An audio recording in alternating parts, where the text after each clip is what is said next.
Parts of the 4 states have seen a spike in COVID-19 numbers. We'll have the latest. Miami residents learn about the rights they have as renters. The state of Kansas works on a blueprint to address the state's ongoing housing issues. The 4 states' most watched news starts now. COVID cases across the 4 states are on the rise. This is KOAM News at 6.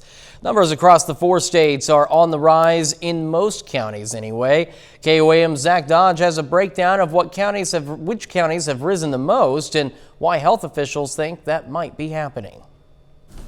As the temperature continues to increase, so do the number of COVID cases in the 4 states. From May 3rd to the first week of June, we saw a 35 case uptick. Now Cherokee County, Kansas is up to 40 active cases. Crawford County saw a 20 case increase at the beginning of June, and it goes across state lines. In Ottawa County, there are 41 active cases currently. But the biggest increases come when you cross into southwest Missouri. Jasper County has seen the highest increase, going from 9 on May 14th to 89. Newton County has gone from 25 to 47 in the same period.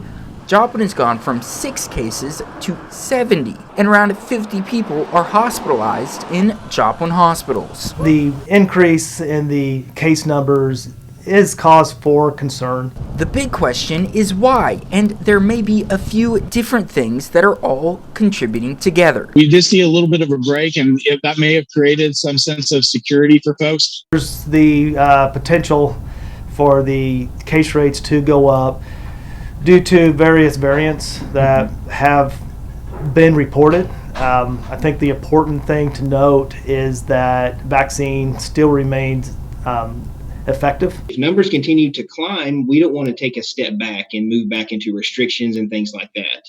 And the more people we can get vaccinated, the less likely that is to happen. Zach Dodge, KOAM News. Now, if you want to learn how and where you can get your COVID vaccine, we'll have that along with more case numbers on our website later tonight. 34-state weather, it was another hot one, Doug, and I understand it's going to stay that way for a bit. Yeah, it really is. I mean, it's that time of the year. We're into mid-June temperatures again for us today into lower 90s across the region. Good news, though, for today, our humidity wasn't as bad as what it has been over the past couple days. Pretty much clear skies, few little clouds in our northwestern counties. We had a few showers that kind of fell apart. So we're seeing a little batch of clouds, which have been trying to work through. But besides that, we're just dominated by this big ridge of high pressure. What that does for us is keeps us fairly hot, and it doesn't allow any big storm systems to work in. So we're not going to see that over the next few days. Upper 80s to near 90 degrees as of right now, but at least the heat index isn't that bad. It feels very similar to what our temperature actually is. We're going to drop back through the 80s, 70s, mid 60s a little bit later on tonight. Of course, we're going to look at the entire work week here in just a bit. All right, Doug, thank you. Well, tomorrow the Miami Housing Authority will be hosting a rental housing rights, responsibility, and remedies training class. Now, the course is open to landlords and tenants in Miami and the surrounding area. The Miami Housing Authority says this was the best way to educate Oklahomans on the state's newest fair housing updates and Landlord-Tenant Act of Oklahoma. Address landlords about how to be a better landlord. It will address tenants on how to be a better tenant and what they can expect and about their responsibilities as well. And about maybe some housing programs that are available out there for people. The housing course will be hosted at the E Street Plaza Safe Room in Miami from 10 a.m. to noon on Tuesday. More information will be posted on our website at KOAMnewsnow.com. Kansas leaders are working on a blueprint of ideas to address the state's decades-long housing issues, a problem that has only gotten worse during the pandemic. That has the state's housing agency asking for you to provide some public input. Sean Logan talks with them about the statewide housing needs assessment, a study they say is long overdue.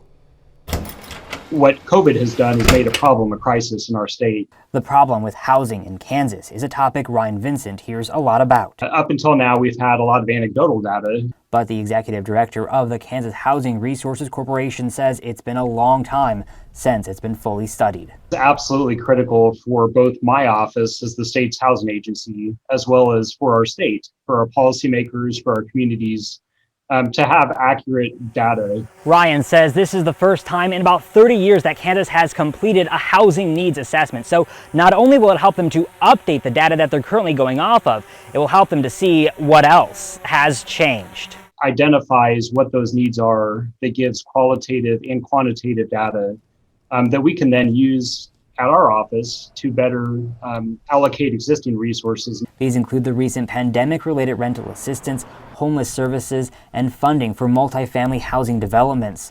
For the assessment, Kansas Housing is working with the state's Office of Rural Prosperity. Ryan says while the final report will encompass the entire state, especially in rural areas, quality affordable housing is critical for economic development and previously underserved by funding and resources. Some of that is just the challenges of developing and rehabbing and keeping aging housing stock in rural communities. The housing needs assessment is a year-long process nearing the halfway point. Ryan says they've held about 100 community meetings and are gathering the stories of Kansas homeowners and renters with an online survey. So far, we've got over 2,000 people that have taken the online survey, which is wonderful, but we know that we've got a lot more voices, a lot more stories in our state to tell. Sean Logging, Eyewitness News.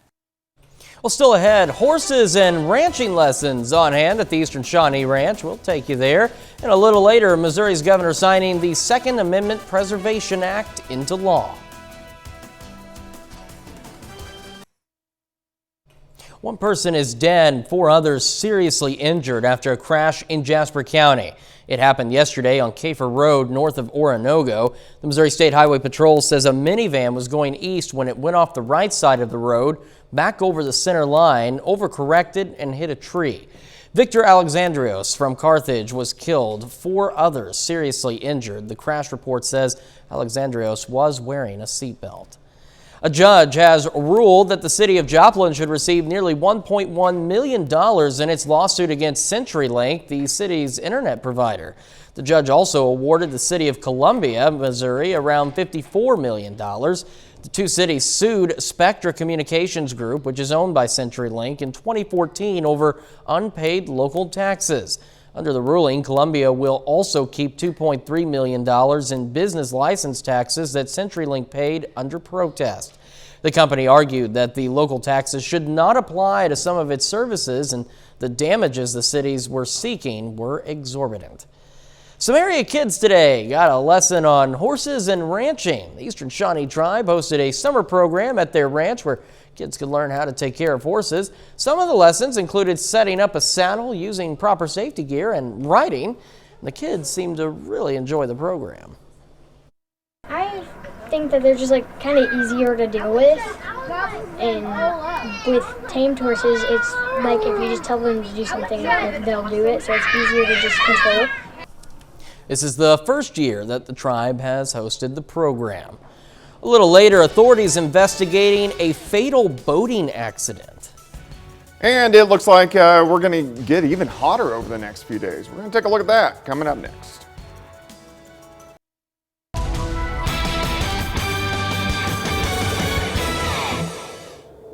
Well, it turned out to be another hot day for us today. Temperatures struggling to really stay cool over the past week or so. When we started the month, very atypical. We had temperatures for highs 70s across the region, which was really nice compared to what we've seen over the past week. But look at the first few days of June, and then by the first weekend, we get back into the 80s. And then over about the past week or so, we've been above normal, the red days, and that's where we're going to stay as we go through the next several days. Temperatures definitely are going to stay on the hot side. Still hot out there now, 91 Nevada, 88 Monette, traveling to Miami, sitting at 90, 95 in Parsons, Chanute sitting at about 92 degrees, and we aren't alone. Everybody across the entire Central Plains, pretty hot. Most of us sitting into the lower 90s, and until we start to see some changes with our big upper level ridge, we're going to have to deal with the heat, and that's going to be really the story through most of the week. Here's the good news. our humidity was lower today. These are our dew points. This shows us how much moisture is in the atmosphere. You can see most of us upper 50s to lower 60s. So if you look at our dew point tracker, kind of puts us in that pleasant, not bad, maybe a little sticky out there, but our dew points are going to come up as we go through the week, so it's going to feel more muggy and more soupy out there. Right now we look okay, pretty much clear skies, currently sitting at 90. South winds are very light, humidity relative is low, 37%. Through the evening hours, we slide back through the 80s, 70s, eventually down into the mid 60s a little bit later on tonight. But there's not much going on. We have a few little clouds sneaking in to our northwestern counties, and that's it. And this is due to a little batch of showers that just really kind of died, so we have a few leftover clouds. But if we look out toward the west, whole bunch of nothing due to this big upper level ridge. Until it breaks down or pushes west, we're going to see the heat, we're going to see the humidity return, and we don't have any organized storm systems rolling in. We get a few waves that kind of rotate around the ridge and give us some spotty showers or thunderstorms, but late this week into the weekend, we get a system that drives across the Great Lakes. We get some tropical moisture in here. That's when our chances for showers and thunderstorms start to increase. Plus, our temperatures will cool down just a little bit. For us tonight, mid 60s for overnight lows. So here's your day planner for you tomorrow. If you're getting up early, 66, mostly sunny skies, really all day long. Quick warm up, mid 80s by noon, high temp, right around 93 during the afternoon. Still the humidity not too bad for us tomorrow. Heat indices will be a little bit higher than the actual temperature, but our humidity will start to come up over the next few days. Let's go into tomorrow night, Wednesday morning. It looks fine. Wednesday afternoon, we can't rule out a random spotty afternoon pop-up shower, a thunderstorm, and those chances will go up a little bit as we go through the rest of the week. Heat indices tomorrow, most of us mid 90s. As we go into Wednesday, it's going to feel like upper 90s, and then it will feel like above 100 degrees as we head into Thursday, Friday, and continuing into the weekend. 96 on Thursday, 96 Friday, 92 Saturday. Father's Day this weekend, a high temp of 91, but those chances for scattered showers and thunderstorms increasing late this week. So a little bit of a break with those heat indexes today. It's going to shoot right back up in just a couple more days. Here in about 2 days, it'll go right back up. Right, Doug. Thank you so much. And, of course, you can stay ahead of the storms with the KOAM Skywatch weather app. You can get up-to-date severe weather updates in the palm of your hand. And guess what? It's free. You can find it in the Apple App Store and the Google Play Store. Just search for the KOAM Skywatch weather app. Well, still ahead, authorities investigate a deadly boating accident on the Merrimack River in St. Louis. Authorities in Missouri are investigating a deadly boating accident. One person was killed, 4 others were injured when a speeding boat crashed on the Merrimack River Saturday night.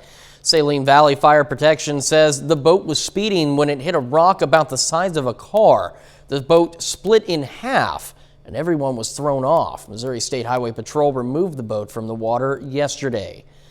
Missouri Governor Mike Parsons signed a new law called the Second Amendment Preservation Act into law Saturday afternoon.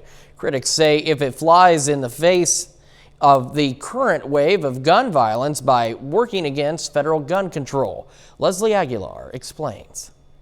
Among a crowd of cheering supporters in the Lee Summit Gun Shop and Range, Governor Mike Parsons signed the Second Amendment Protection Act into law. At the end of the day, we're protecting Missourians' rights that were guaranteed in the Constitution. State Senator Eric Burleson co-sponsored it. He says the new law ensures state and local law enforcement take no part in enforcing federal gun laws. Earlier this year, President Biden signed an executive order directing the Department of Justice to do 6 things to address gun violence. None of them include any bans of firearms, but one did cause the ATF to propose a new rule that would regulate and require federal registration for certain braces that can be used on AR rifles. One was used recently at the grocery store shooting in Boulder, Colorado. That is simply an accessory like any other accessory that goes with the firearm, and for the government to tell us that we can't have this brace and that we can't use it because they deem it somehow more dangerous than any other accessory on any other firearm is a complete overreach.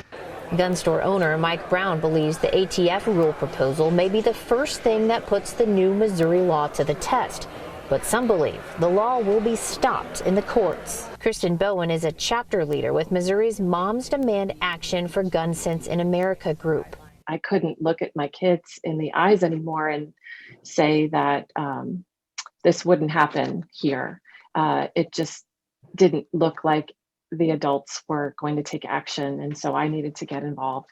She says this law will cause unnecessary confusion for the law enforcement battling the rise in gun violence across the state. And the Missouri Sheriff's Association agrees. In a statement released in April on the then proposed law, they said it would offer a layer of protection to dangerous criminals. For example, if a criminal robs the local bank at gunpoint or a child is kidnapped at gunpoint, Missouri law enforcement could not investigate these matters or offer material aid to the FBI in any way. Missouri already had some of the weakest gun laws in the nation. And after an extraordinarily horrible year for gun violence, with also, by the way, record gun sales in our state, we are really disappointed. Today, though, the law is in effect, and many see it as a win that upholds the Second Amendment. A spokesperson for the Kansas City Police Department said their officers will comply with whatever changes occur and enforce the law accordingly. However, the spokesperson expects they will continue to work closely with federal law enforcement in regard to gun crimes. Got a final check of the forecast next. We take time now to honor a local veteran. Lieutenant Commander William Thompson, the Hume, Missouri native, served in the U.S. Navy, and we are proud to salute Lieutenant Commander William Thompson. He's tonight's four-state hero. And of course, to learn more about other heroes or nominate one of your own at any time, just head over to our website at KOAMNewsNow.com. Jordan Aubie joins us now to look at what's coming up tonight on the KOAM News at 9 on Fox 14. Tonight at 9, we're going to have more on some residents in Miami going through a class and being reminded of their rights as a tenant. Also, U.S. Customs and Border Protection is partnering with the U.S. Chamber of Commerce to crack down on counterfeit goods. And going to check out the return of a summer favorite for many, the rose strawberry. That, of course, much more coming your way tonight. KOAM News at 9 on Fox 14. Jordan, thank you. Well, someone paid thousands of dollars for this house plant with just 9 leaves. Experts say the plant is a very rare white Rhaphidophora tetrasperma. As you can see, the plant is variegated, which means it has 2 or more different colors in its leaves. That makes it even more rare. The New Zealand auction site Trade Me sold the rare plant for a record-breaking $27,100 New Zealand dollars. That's equal to more than $19,000 in the U.S. Trade Me says it is the most expensive house plant ever sold on the site. Doug, what is the most expensive house plant you've ever purchased? I don't think I've ever purchased a house plant.